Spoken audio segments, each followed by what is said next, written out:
E aí galera, tamo aí para mais um vídeo, review do capítulo 954 de One Piece. Esse vídeo saindo um pouquinho atrasado por dois motivos. Primeiro, o vídeo que eu lancei agora sábado, não sei se eu tô lançando esse review ainda sábado de madrugada. Se for domingo de manhã, agora que eu lancei sábado o último vídeo sobre a nova entrevista do Eiichiro Oda, que tá muito maneiro, vale a pena conferir esse vídeo. Eu vou estar deixando linkado no final desse, se você ainda não viu. Ou é só jogar aí no canal, entra no canal que vai ver o último vídeo, vale a pena. E outra coisa, eu tô tendo que passar esses dias com meu avô, tá precisando de uma atenção aí, então eu tô tendo que conciliar essas duas coisas. Mas vamos lá falar primeiro da capa. Mais uma vez a gente precisa falar da capa do capítulo, porque o Bad nesse capítulo tá de cara para Red Line e ele tá sendo impedido pelo que aparenta ser navios da marinha. A gente não sabe se são exatamente da marinha, mas parece que ele tá num confronto com alguns navios que estão meio que entre a fumaça, entre a neblina, entre nuvens. A gente não vê exatamente, mas a gente sabe que tá acontecendo o Reverie e a marinha tá ali para servir, né? Tá ali para fazer a proteção do lugar de todos os nobres. A gente sabe como é que funciona. Então, o caminho entre a Grand Line e o Novo Mundo tá interditado enquanto essa reunião acontece, por isso o Bad ele não consegue atravessar pro outro lado. E é bom saber que esse Reverie continua acontecendo, porque eu sinceramente achei que já tinha acabado, mas e eu nem sei, para ser sincero, quantos dias, e até eu achei que talvez a série até nem durasse assim, nem durasse assim tanto tempo, mais de um dia quiçá, e que essa reunião acontecesse, mas parece que essa reunião acontece por vários dias. E isso é bom porque a gente vê o Mihawk, ele recebendo as notícias, né, do que está sendo discutido e tal, mas aparentemente aquilo foi só no primeiro dia e essa reunião continua acontecendo nos dias seguintes. A gente não sabe aí por quanto tempo, mas é bom saber que continua acontecendo, então pode ser que a gente ainda tenha mais novidades desse arco, talvez quando o ano estiver acabando, quando o arco de Wano tiver acabado, e aí a gente vai saber algumas coisas. Acho difícil, porque o Oda sempre guarda pro entre arcos essas notícias globais. Então, por mais que as coisas continuem acontecendo, pode ser que um personagem ou outro solte alguma notícia, algum deles solte, tenha recebido a notícia, tenha acesso à informação e solte durante o arco, mas é mais provável que ele guarde lá pra quando o ano acabar mesmo. Então, pelo menos tô feliz que mais coisa tá por vir aí, mais revelações estão por vir.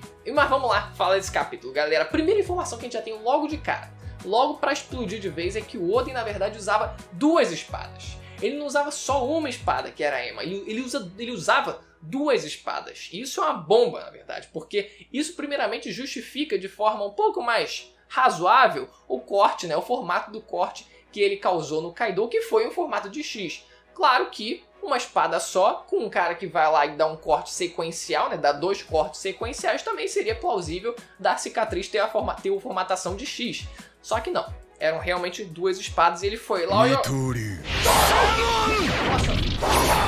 Enfim, eu não sei como é que ele fez, mas foi algo parecido com isso. A primeira espada, que a gente já sabe qual é, que é a Enma, ela antes do Oden morrer, antes do Oden ir pra caldeira, foi dada pra Hiyori, foi dada como herança, né, meio que ali informalmente pra Hiyori. E a outra espada, que a gente sabe qual é o nome agora, a Menohabaraki, foi a herança pro Momonosuke. E a gente não vê onde é que tá essa espada, a gente não sabe onde é que tá essa espada, não tá com o Momonosuke, óbvio, então talvez esteja ainda guardada com a Hiyori.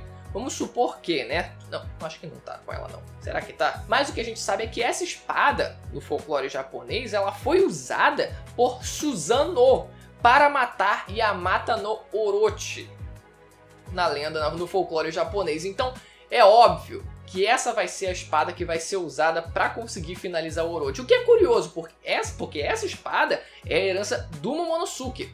Só que o que a gente tem a informação também é de que a própria Hiyori, ela quer matar o Orochi com as próprias mãos. E aí vamos supor, né, que se não seja literalmente com as mãos, mas seja com a espada dela. Mas ela vai usar a espada que é a herança do irmão, já que essa foi a espada usada no folclore japonês para matar o Orochi. Pode ser, mas eu ainda acredito que o Zoro ele vai fazer o trabalho sujo e só vai deixar para Hiyori finalizar. E aí, né, ao invés de ser com a Ema, afinal a Ema provavelmente já vai estar com o Zoro, ela vai acabar usando a outra espada. O Zoro ele chega a contar rapidamente sobre a luta dele com o Ryuma, mas ele acaba aceitando.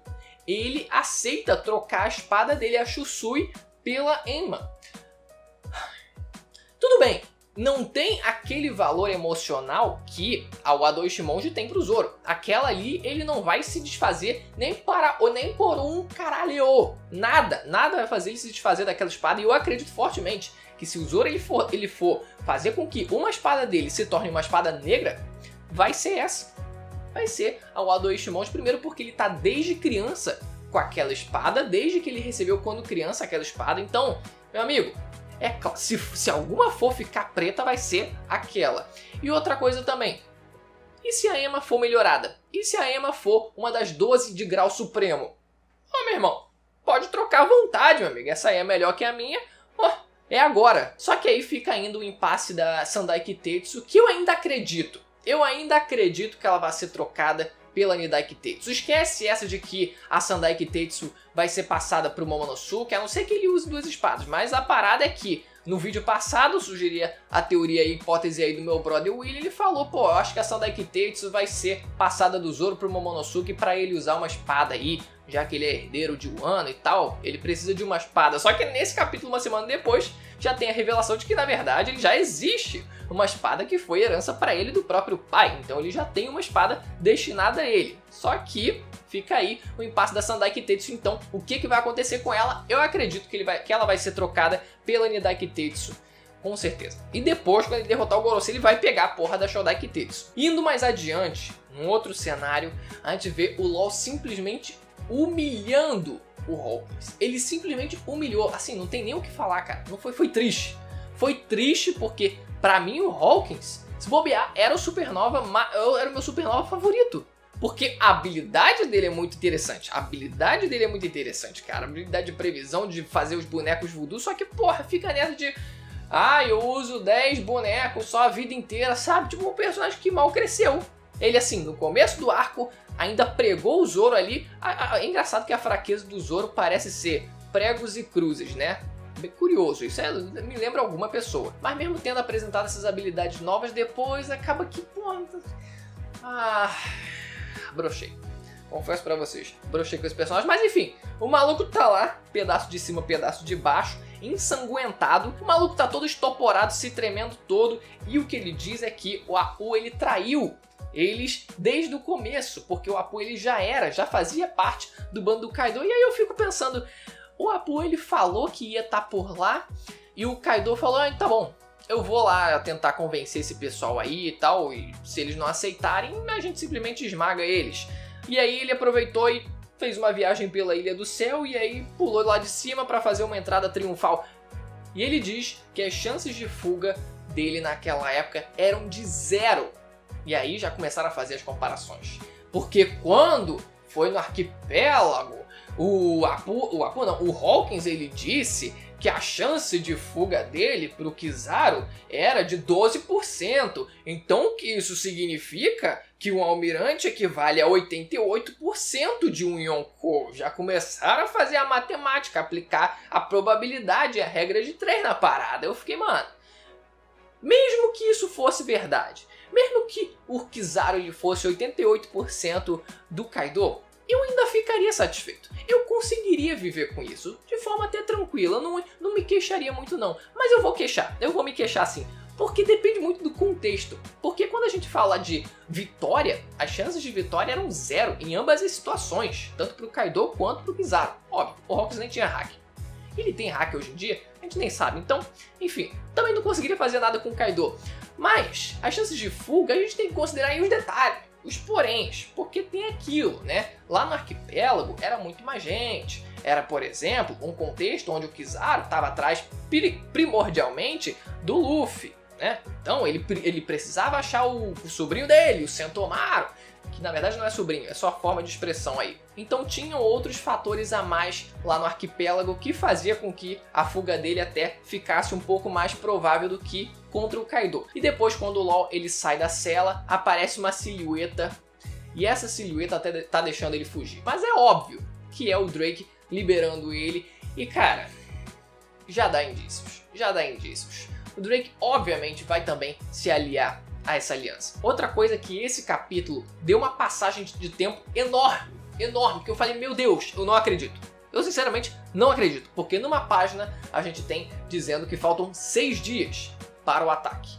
E aí a gente vê o Luffy treinando, ele continua treinando lá dando porrada no metal, e depois a gente já tem dizendo que faltam 5 dias.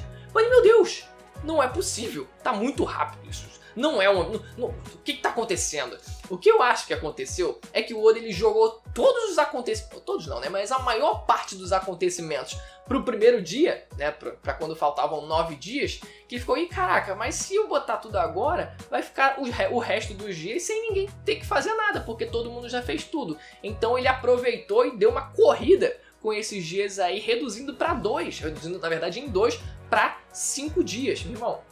Eu não acredito. É explicado também nesse capítulo um pouco do símbolo da aliança, né? O que significa aquela serpente que depois se transforma num lagarto que não tinha largato. Seu largato mama? Será que o largato mama? Será que o largato mama? E realmente não tinha como a gente saber porque era o nome do porto. Então, óbvio, não tinha como a gente saber. Mas uma coisa que a gente tem como deduzir do vídeo que eu fiz agora sobre a origem do Zoro, da relação dele com o Ano, que eu também vou deixar linkado no final desse, é que tem uma lua.